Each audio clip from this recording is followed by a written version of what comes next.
সেবাশ্রয় ঘিরে নতুন বিতর্ক। পৈলানের রিসর্ট দখল ও তোলাবাজির অভিযোগে এফআইআর।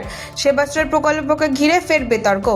এবার পৈলানের একটি রিসর্ট দখল করে তোলাবাজির অভিযোগে পুলিশের দ্বারস্থ হন রিসর্ট কর্তৃপক্ষ। অভিযোগের ভিত্তিতে বিষ্ণুপুর থানায় এফআইআর দায়ের করা হয়েছে এবং তদন্ত শুরু করেছে পুলিশ।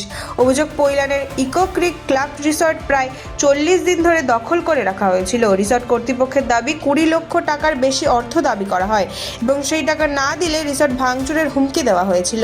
পাশাপাশি অভিযুক্তদের থাকা খাওয়া সহ বিভিন্ন খরচ বহন করতে বাধ্য হয়েছিল বলে অভিযোগ। এই ঘটনায় অভিষেক বন্দ্যোপাধ্যায়ের আত্মসহায়ক সুমিত রায় সহ একাধিক ব্যক্তির বিরুদ্ধে অভিযোগ দায়ের হয়েছে। পাশাপাশি সেবাশ্রমের সাথে যুক্ত কয়েকজন চিকিৎসকের বিরুদ্ধেও অভিযোগ আনা হয়েছে।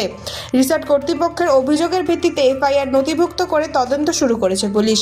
উল্লেখযোগ্যভাবে বিধানসভায় সেবাশ্রয় নিয়ে মুখ্যমন্ত্রীর বিবৃতির দিনই এই অভিযোগ সামনে আসায় রাজনৈতিক মহলে নতুন করে চর্চা শুরু হয়েছে।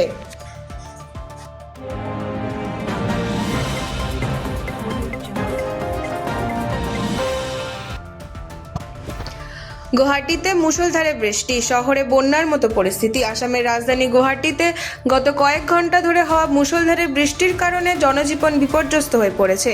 পুরো শহরে জল জমে যাওয়ার রাস্তায় কয়েক কিলোমিটার লম্বা ট্রাফিক জ্যাম লেগেছে।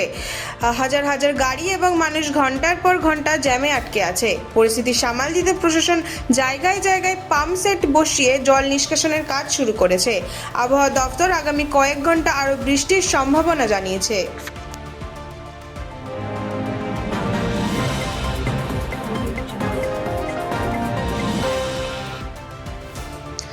এটি গণতন্ত্রের জয়। ধর্মেন্দ্র প্রধানের পদত্যাগ নিয়ে সোনাম ওয়াংচুকের প্রতিক্রিয়া।